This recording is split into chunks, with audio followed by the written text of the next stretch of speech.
Hi, thanks for joining me for today's Bible reading for May 13th, and it is 2nd Chronicles 9 through 12. Verse 1. When the Queen of Sheba heard the fame of Solomon, she came to test Solomon with hard questions at Jerusalem, with a very great caravan, including camels that bore spices, gold in abundance, and precious stones. When she had come to Solomon, she talked with him about all that was in her heart. Now you may remember this story from before, because it is already mentioned in First Kings. So this is a retelling of this story. I'm sure it's slightly different. I haven't ever compared them side by side. But anyway, so the Queen of Sheba came, it says, to test Solomon with hard questions at Jerusalem with a very great caravan, including camels that bore spices, gold in abundance, and precious stones. When she had come to Solomon, she talked with him about all that was in her heart. Solomon answered all her questions. There wasn't anything hidden from Solomon which he didn't tell her. When the Queen of Sheba had seen the wisdom of Solomon, the house that he had built, the food of his table, the seating of his servants, the attendance of his ministers, their clothing, his cupbearers also, their clothing, and his ascent by which he went up to Yahweh's house, there was no more spirit in her. Now there's a footnote. So it says, or she was breathless. So it really took her. So the contrast, remember they didn't have internet. Let me just think out loud about this for a minute. They didn't have internet. They only had word of mouth, which was slow to get around, especially when you're farther away, obviously. But they did have people traveling the trade routes. So I'm sure it was those that were, the food distribution system people, the travelers, the caravan riders, the ship captains, etc., who passed on this type of information. So she had only heard. So in each of the different countries, just like today, they all had their own culture and their own system set up, right? Their own different types of supplies that they had and used. So different resources, right? So you can compare that to, for instance, I know a couple different circumstances about people in my circles throughout the years where they've come to America and been shocked, just major culture shock because of our supplies. One was a young woman from Russia. Another one was a group of Chinese people. And they actually thought that the stores were staged for them, not realizing that that's how we normally live. They just couldn't believe it. It's a what do they call it? Cognitive dissonance, when you, like, the reality is so different that you can't even really believe that it's real, right? So something of that happened with this queen, and she's a queen, right? But what did she come from? Was she from a tribal type unit? Was she from a very developed area? But it says that when she saw everything he had and the way that he could, picture America and even, other parts of the West, maybe not now, but back 100 years, at the table settings and the amount of the free, the amount of food in our spice cabinet, the amount of spices that we had access to, just the ease of acquiring dinnerware and cookware and linens for tablecloths and such as that, which are commonplace, but have not always been for everyone everywhere, right? So when she came and she saw how his table was set and the organization, the level of development that he had, she was breathless. It shocked her. Verse 5. She said to the king, "It was a true report that I heard in my own land of your acts and of your wisdom. However, I didn't believe their words until I came and my eyes had seen it, and beheld, half of the greatness of your wisdom wasn't told me. Behold, half of the greatness of your wisdom wasn't told me. You exceed the fame that I heard. Happy are you men, and happy are these servants who stand continually before you and hear your wisdom." See, a wise and righteous leader, everybody's needs are met. Like a father of a household, parents, a good homemaker, make sure everyone has their comfortable spots, no matter how small or big the home. Everyone has their area, even the dog has their little places of safety and their needs met, the goats, the Bible says a righteous man cares for his beasts, right? So here Solomon was able to set things up so that everybody was satisfied in their role. It doesn't have to be the king is satisfied and everyone else has drudgery, right? Everyone had their needs met. That's true godly wisdom. So it says, happy are your men, and happy are these servants who stand continually before you and hear your wisdom. Blessed be Yahweh your God, who delighted in you to set you on his throne to be king for Yahweh your God, because your God loved Israel. There it is again. Because your God loved Israel to establish them forever. Therefore, he made you king over them to do justice and righteousness. Now, imagine if God can do this in Solomon's day. He's made examples at other times throughout history. America was an example of this at one time, when she honored God more thoroughly, to put it the only way I know to say it. If God can do that and give snippets and tastes of what it's like when he comes in covenant with us, imagine what eternity is going to be like with him when there is no more of this fall, of this destruction, no more remnants of the curse. Imagine how multiplied the multiplied beauty and satisfaction and joy and worship and pleasure. It's going to be amazing. That's the essence of righteous leadership. Verse 9, she gave the king 120 talents of gold, spices in great abundance, and precious stones. There was never before such spice as the queen of Sheba gave to King Solomon. The servants of Huram and the servants of Solomon, who brought gold from Ophir, also brought algum trees and precious stones.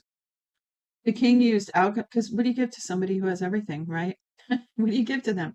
So somehow she was rich in spices and able to access and produce those. So maybe they added some flavor to Solomon's food that he didn't have. I love to cook, so I love having extra sauces and spices in my fridge to play around with. Let me just read and stop chatting so much now. Anyway, she says she brought the gold from over algum trees and precious stones. The king used algum tree wood to make terraces for Yahweh's house and for the king's house, and harps and stringed instruments for the singers. There were none like these seen before in the land of Judah. King Solomon gave to the queen of Sheba all her desire, whatever she asked for, in addition to that which she had brought to the king. So she turned and went to her own land, she and her servants. Now the weight of gold that came to Solomon in 1 year was 666 talents. Hang on, let me look. 20 metric tons. Wow. And of gold. In addition to that which the traders and merchants brought, all the kings of Arabia and the governors of the country brought gold and silver to Solomon. King Solomon made 200 bucklers of beaten gold. 600 shekels of beaten gold went to one buckler. He made 300 shields of beaten gold. 300 shekels of gold went to one shield. The king put them in the house in the forest of Lebanon. Moreover, the king made a great throne of ivory and overlaid it with pure gold. There were 6 steps to the throne with a footstool of gold. They were fastened to the throne and armrests on either side. Why did I say that? Yeah, okay. Armrests on either side by the place of the seat, and 2 lions standing beside the armrests. I skipped a line there. 12 lions stood there on one side, and on the other side 6 steps. There was nothing like it made in any other kingdom. All King Solomon's drinking vessels were of gold, and all of the vessels of the house of the forest of Lebanon were pure gold. Silver was not considered valuable in the day of Solomon, for the king had ships that went to Tarshish with Huram's servants once every 3 years. I'm sure that's part of, I mentioned yesterday, Pastor Ron Phillips talks about this gold of Ophir and possibly coming from America. And here it says, as well as in other places in the Bible, it says it took 3 years. So that makes sense, right? If they went through the Mediterranean straight across, there is access to the Americas. Once every 3 years, the ships of Tarshish came bringing gold, silver, ivory, apes, and peacocks. So King Solomon exceeded all the kings of the earth in riches and wisdom. All the kings of the earth sought the presence of Solomon to hear his wisdom, which God had put in his heart. They each brought tribute, vessels of silver, vessels of gold, clothing, armor, spices, horses, and mules every year. Solomon had 4,000 stalls for horses and chariots, 12,000 horsemen that he stationed in the chariot cities and with the king at Jerusalem. He ruled over all the kings from the river even to the land of the Philistines and to the border of Egypt. The king made silver as common in Jerusalem as stones, and he made cedars to be as abundant as the sycamore trees that are in the lowland. They brought horses for Solomon out of Egypt and out of all the lands. Now the rest of the acts of Solomon, first and last, aren't they written in the history of Nathan the prophet, and the prophecy of Ahijah the Shilonite, and in the visions of Iddo the seer concerning Jeroboam the son of Nebat? Solomon reigned in Jerusalem over all Israel 40 years. Solomon slept with his fathers, and he was buried in his father David's city, and Rehoboam his son reigned in his place. Rehoboam went to Shechem, for all Israel had come to Shechem to make him king. When Jeroboam the son of Nebat heard of it, for he was in Egypt, where he had fled from the presence of King Solomon, Jeroboam returned out of Egypt. They sent and called him, and Jeroboam and all Israel came and spoke to Rehoboam, saying, now this is a retelling of this story as well. Your father made our yoke grievous. Now therefore make the grievous service of your father and his heavy yoke which he put on us lighter, and we will serve you. He said to them, come again to me after 3 days. So the people departed. King Rehoboam took counsel with the old men who had stood before Solomon his father while he yet lived, saying, what counsel do you give me about how to answer these people? All right, now let's stop for a second again. They are accusing Solomon of being too tough, a heavy yoke on their neck, right? But then we're going to come into when they asked the people who counseled, when Rehoboam asked the old folks that counseled Solomon, that's not the answer they gave. And to me, that's like proof that, basically they're going to say, we'll read in a second, but they're going to say, if you serve the people, they'll serve you. That's a righteous leader, right? Not, press down on their necks and don't worry about what they say. That's an unrighteous leader. So I'm not necessarily buying what they said about Solomon, because the other evidence, when you read around in context, that's not what it's showing, right? So I don't know. I'm just thinking out loud. Okay, so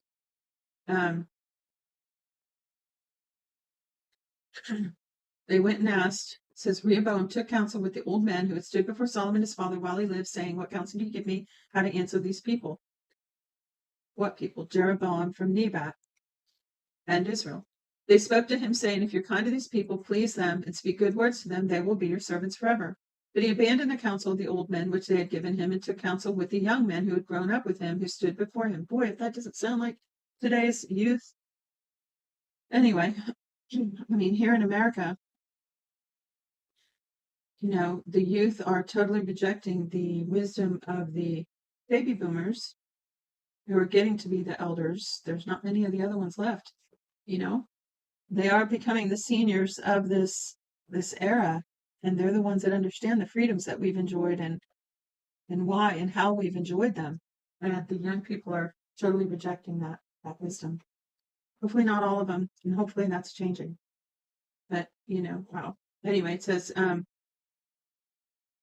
he abandoned it and spoke to those young people, and he said to them, what counsel do you give that we may answer these people who have spoken to me, saying, make the yoke that your father put on us lighter?